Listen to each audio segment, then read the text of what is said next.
أعوذ بالله من الشيطان الرجيم.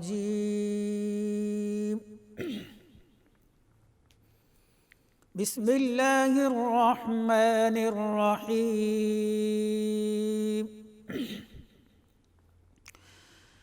لو أنزلنا هذا القرآن على جبل لرأيته خاشعا متصدعا من خشية الله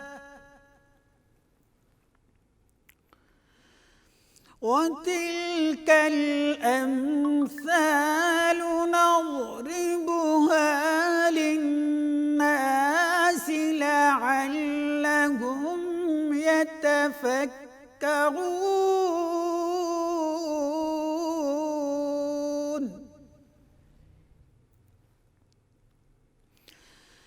هو الله الذي لا إله إلا هو عالم الغيب والشهادة هو الرحمن الرحيم.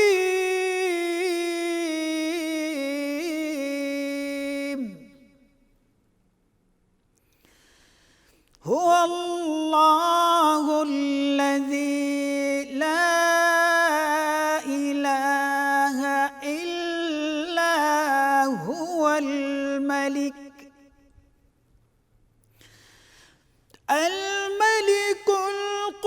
القدوس السلام المؤمن المهيمن العزيز الجبار المتكبر سبحان الله عما يشركون.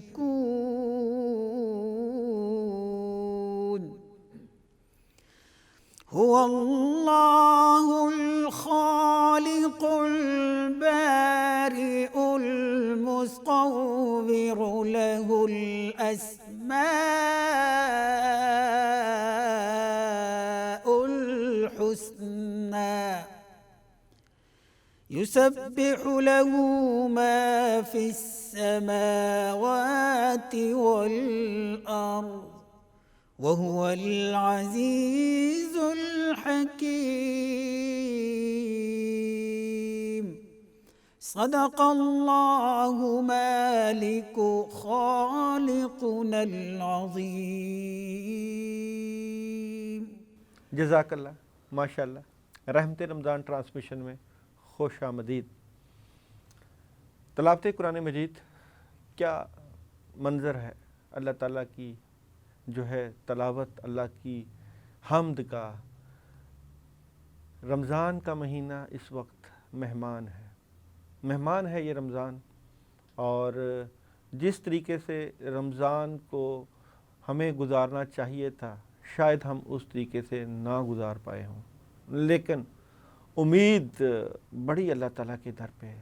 بہت اللہ کے اوپر بھروسہ ہے کہ یا اللہ پاک ہم جتنے بھی گناہ گار ہیں، سیاہ کار ہیں، تیرے نبی حضرت محمد صلی اللہ علیہ وآلہ وسلم کی امت سے ہیں. یا اللہ پاک ہمارے گناہوں پہ درگزر کیجئے. یا اللہ پاک ہم پہ وہ بوجھ نہ ڈالیے جو آپ نے اور امتوں پر ڈالا. یا اللہ پاک ہمارے حال پہ رحم کیجئے، اور جس طرح بھی ٹوٹی پھوٹی عبادت ہم نے کی ہے اس کو قبول کر لیجئے.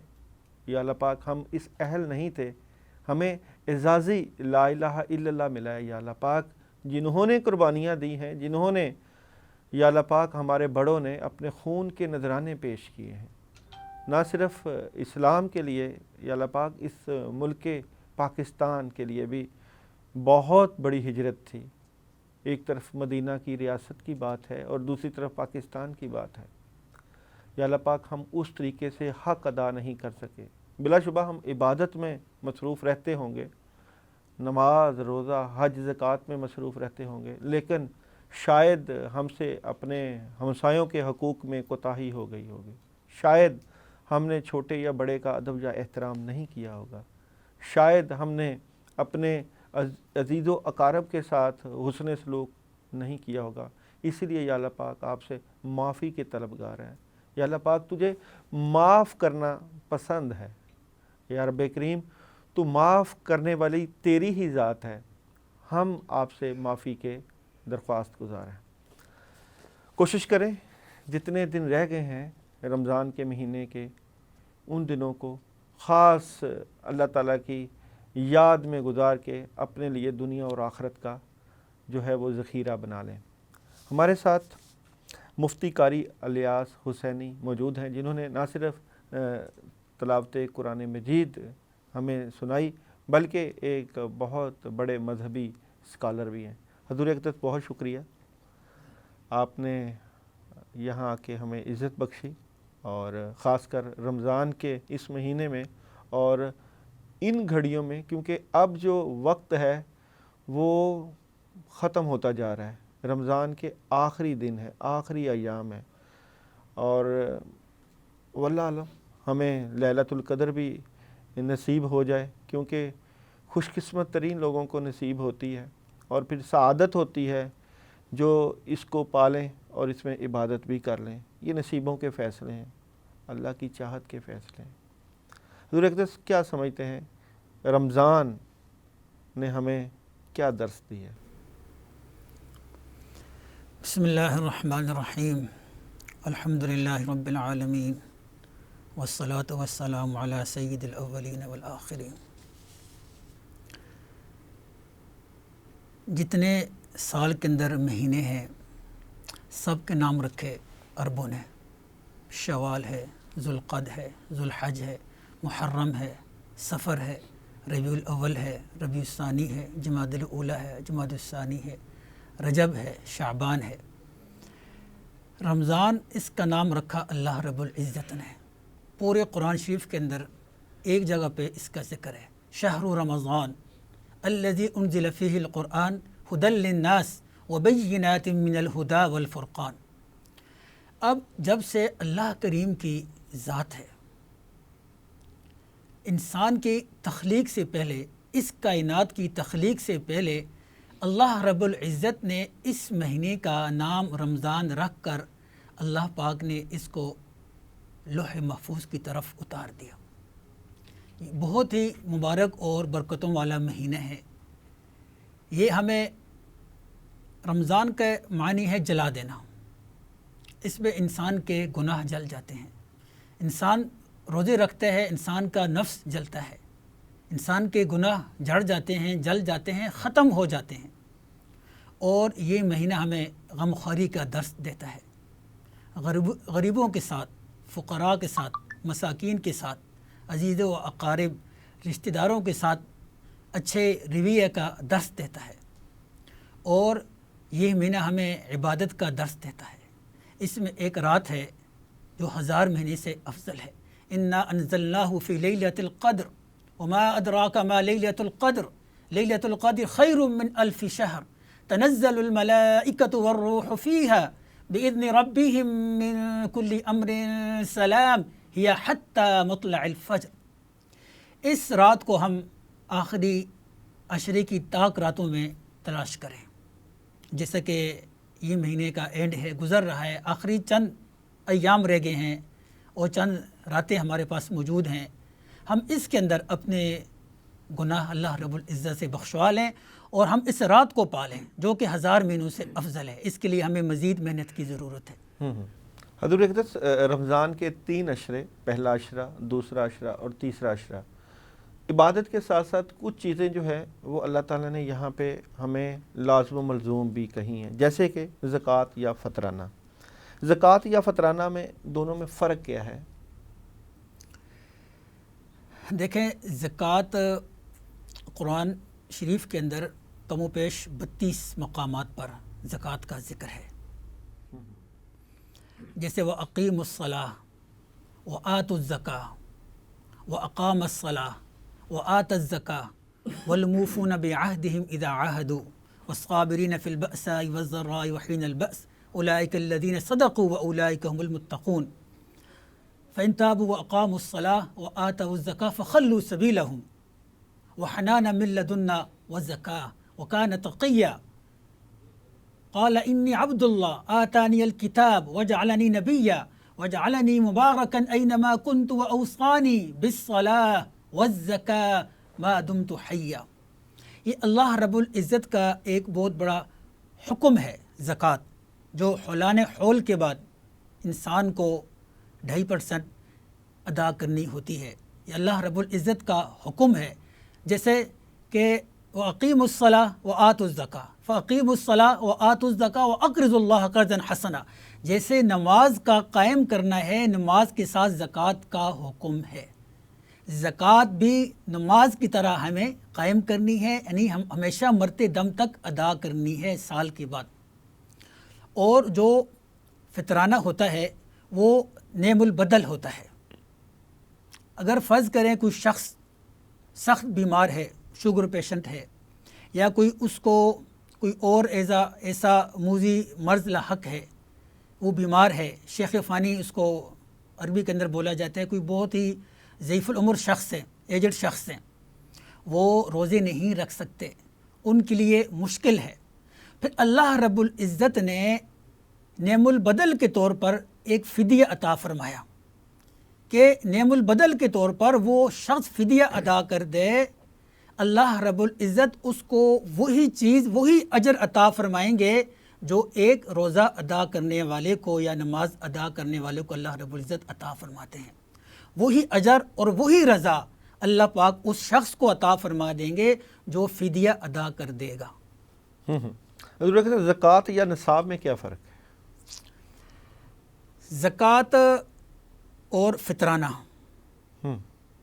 ان دو چیزوں کا نصاب یکساں ہے. صرف ایک چیز اس میں وہ فطرانے کے لیے اور قربانی کے لیے الگ سے ہے.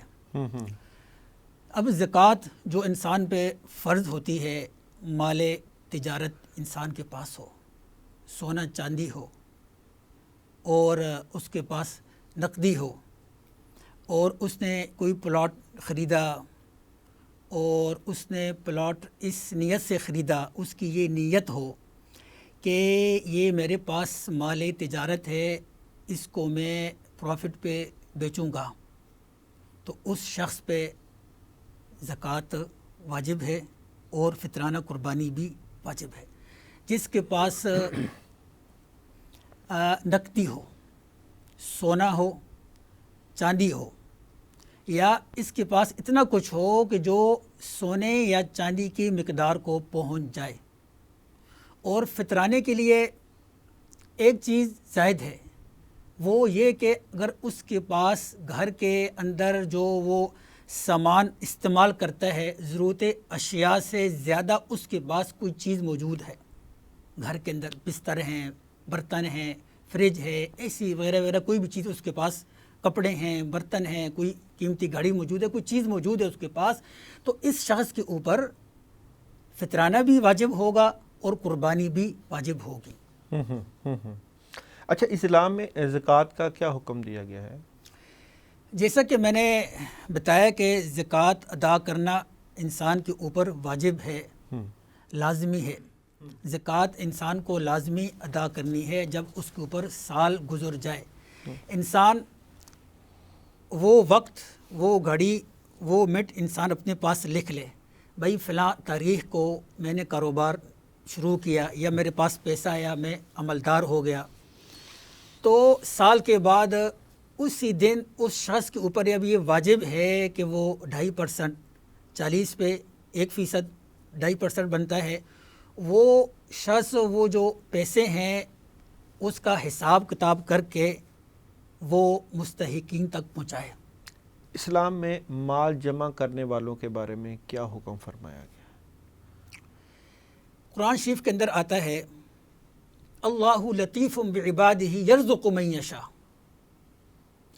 اللہ رب العزت جس کو جتنا چاہتے ہیں رزق عطا فرماتے ہیں. لہو مقالید السماوات والارض یبسط الرزق لمن یشاء ویقدر انہ بکل شیء علیم. اللہ تعالیٰ رزق کی تقسیم جیسے چاہتے ہیں ویسے انسانوں کو عطا فرماتے ہیں۔ ان اللہ یرزق من یشاء بغیر حساب، انسان جس کو اللہ رب العزت انسانوں میں سے جس کو جتنا چاہتے ہیں بغیر حساب کو اس کو رزق عطا فرماتے ہیں۔ ایک انسان ہوتا ہے، 5 دوست ہوتے ہیں، 5 شخص ہوتے ہیں، وہ آپس میں وہی ایک طرح کا بزنس شروع کرتے ہیں، ایک کا بزنس پروفٹ میں جاتا ہے، ایک کا لاس میں جاتا ہے۔ کیا وجہ ہے کہ یہ اللہ رب العزت کا نظام ہے۔ واللہ خیر الرازقین وما من دابۃ فی الارض الا علی اللہ رزقها ویعلم مستقرها ومستودعها کل فی کتاب مبین تلک اذا قسمۃ ضیزی۔ یہ اللہ رب العزت کی تقسیم ہے، یہ اللہ رب العزت کا کرم اور فضل ہے، وہ جس کو جتنا چاہتا ہے اتنا عطا کرتا ہے۔ ہاں، جس کو اللہ رب العزت رزق عطا فرمائے اس کے اوپر آزمائش ہے کہ وہ اپنی محبوب چیز کو، قرآن شریف کے اندر کم و پیش 88 آیہ موجود ہیں صدقات اور خیرات کی فضیلت کے بارے میں۔ اس شخص کے اوپر اب یہ لازم ہے کہ اللہ نے اس کو مال عطا فرمایا ہے، وآت المال علی حبہ ذوی القربى والیتامى والمساکین وابن السبیل والسائلین وفی الرقاب وَأَقَامَ الصَّلَاةَ وَآتَى الزَّكَاةَ وَالْمُوفُونَ بِعَهْدِهِمْ إِذَا عَاهَدُوا۔ اب اس میں یہ لازم ہے کہ وہ جو مال ہے جو اس کو اللہ پاک نے عطا فرمایا ہے، جس سے وہ محبت کرتے ہیں، وہ غرباء پہ، یتیماں پہ اور مساکین پہ اور جو غریب لوگ ہیں ان کی تعلیم پہ خرچے، اور جو یتیم بچیاں ہیں ان کی شادیوں پہ خرچے، جو لوگ پڑھنا چاہتے ہیں ان کی جو تعلیم ہے اس کے اوپر خرچ ہے، جو مسکین لوگ ہیں ان کو کھانا کھلائے، جو غریب لوگ ہیں ان کو گھر دے، ان کو کپڑے دے، ان کو مکان دے، اور ان کو ہیلپ کرے اور ان کو دیتا رہے اللہ تعالیٰ کی رضا کے لیے۔ لن تنالوا البر حتى تنفقوا مما تحبون، جس چیز سے تم محبت کرتے ہو، یعنی جو مال تمہیں محبوب ہے اس کو اللہ کی راہ میں خرچو۔ اور انسان کو مال محبوب ہوتا ہے، مال دینا یہ اللہ رب العزت کی تقسیم ہے۔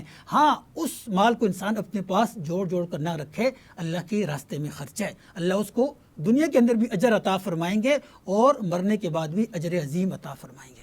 حضور اقدس، زکوٰۃ کن لوگوں کو دینی چاہیے اور کون سے لوگ زکوٰۃ کے اہل نہیں ہیں؟ زکوٰۃ کے بارے میں قرآن شریف کے اندر آتا ہے انما الصدقات للفقراء والمساکین والعاملین علیہا والمؤلفۃ قلوبہم وفی الرقاب والغارمین وفی سبیل اللہ وابن السبیل فریضۃ من اللہ واللہ علیم حکیم۔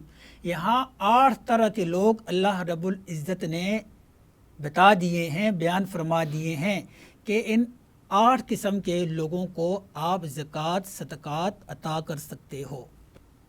فقیر لوگ ہیں، غریب لوگ ہیں، مسکین لوگ ہیں، محتاج لوگ ہیں، اور غلام کو آزاد کرنے کے لیے، اور والمؤلفۃ قلوبہم ہیں، اور جو اللہ رب العزت کے راستے کا غازی ہے یا مجاہد ہے یا علم دین حاصل کرنے والا ہے یا قرآن شریف کی تعلیم حاصل کرنے والا ہے اور جو زکوٰۃ کو اکٹھا کرنے والا ہے، ان لوگوں کو زکوٰۃ ادا کر سکتے ہیں۔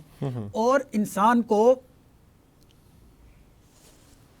مسلم شریف میں ایک حدیث شریف ہے جس کا مفہوم ہے، اگر جو شخص اس شخص کو عطا کرتا ہے جو اس کا اہل نہیں، اللہ رب العزت اس شخص کو وہ عطا کریں گے جس کا وہ اہل نہیں۔ اگر آج اللہ رب العزت نے جن لوگوں کو مال و متاع عطا فرمایا ہے، بہت سرمایہ عطا فرمایا ہے، ان کے پاس بہت رزق موجود ہے، مال موجود ہے، تو اللہ رب العزت کا حق کوئی شخص ادا نہیں کر سکتا۔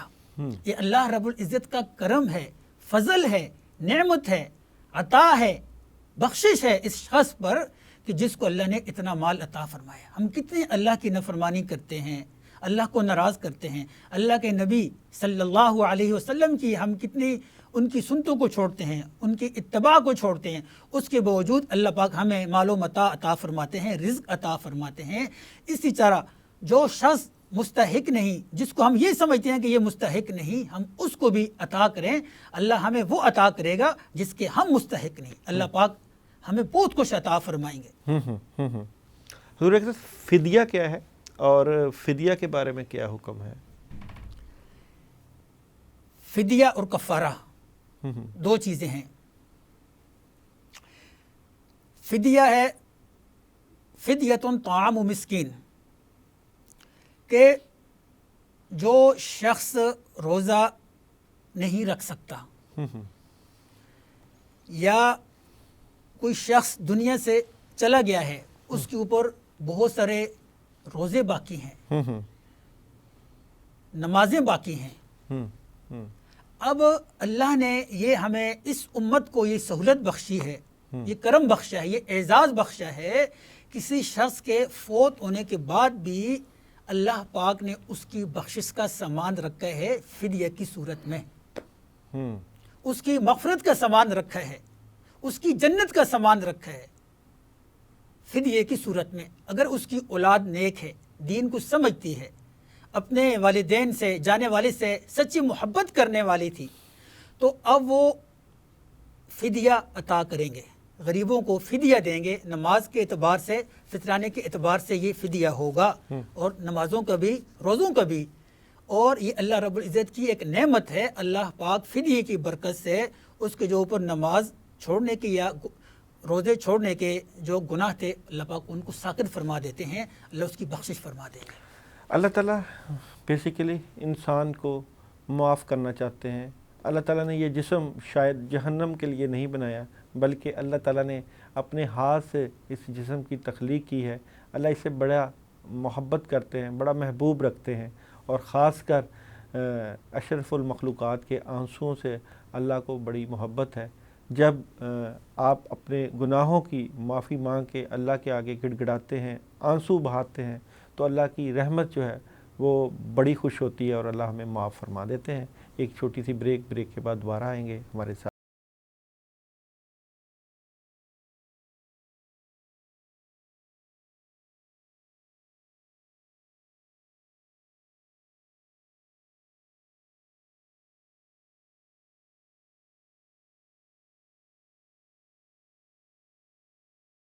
رمضان ٹرانسمیشن میں خوش آمدید. گنتی کے چند دن بچے ہیں اس ٹرانسمیشن کو بھی، آپ کے ساتھ محبت کے سلسلوں کو بھی، اور اس سفر کو بھی. انشاءاللہ امید ہے کہ یہ سفر ہمیں ہمیشہ یاد رہے گا.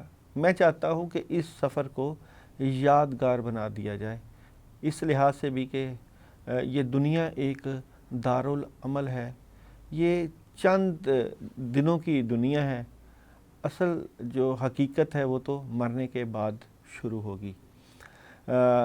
وہ زندگی جو کبھی ختم ہونے والی نہ ہو، اور یہ جو زندگی ہے، اس زندگی کا اس سے مقابلہ عجیب سا لگتا ہے. کیونکہ یہ تو کچھ شاید ایسا بھی ہو کہ آنکھ جھپکے اور یہ زندگی گزر جائے، اور وہ زندگی پھر بھی ختم نہیں ہوگی. اور اس زندگی کی تیاری کیا ہے، اس زندگی کے لیے ہم کر کیا رہے ہیں، اس زندگی کی ہمیں فکر کیا ہے، اور یہ ساری چیزیں ایک کویسچن مارک ہیں ہمارے خود اپنے سامنے.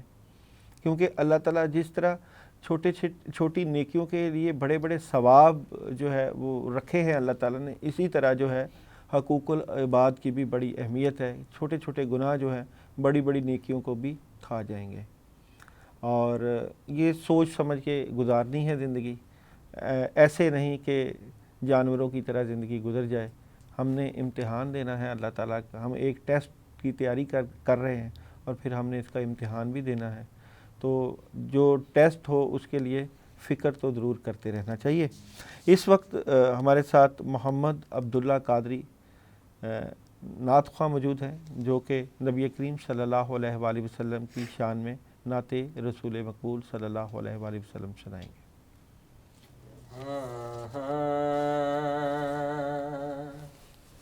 ان کی نعتوں کا کبھی لب سے حوالہ نہ گیا، ہو گئی شام مگر ان کا اجالا نہ گیا. سبحان اللہ میں نے ایک بار کہا جھولی میری خالی ہے، اتنا مجھ کو دیا کہ مجھ سے سنبھالا نہ گیا۔ حضور میری تو ساری بہار آپ سے ہے۔ سبحان اللہ۔ حضور میری تو ساری بہار آپ سے ہے۔ میں بے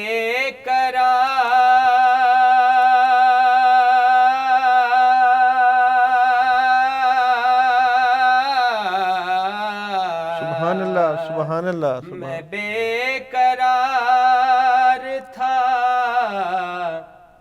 میرا قرار آپ سے ہے۔ حضور میری سبحان تو اللہ، ساری بہار آپ سے ہے۔ حضور میری تو ساری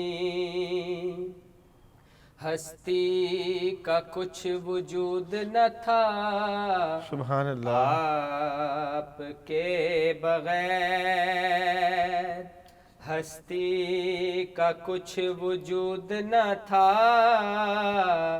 آپ کے بغیر خوشبو سے بے خبر تھی فضا، آپ کے بغیر سبحان اللہ، سبحان اللہ، میں آپ کے بغیر کسی کام کا نہیں، کوئی نہیں حضور میرا آپ کے بغیر۔ میری تو ہستی ہی کیا ہے، میرے غریب نواز۔ سبحان اللہ، سبحان اللہ، سبحان اللہ، میری تو ہستی ہی کیا ہے، میرے غریب نواز۔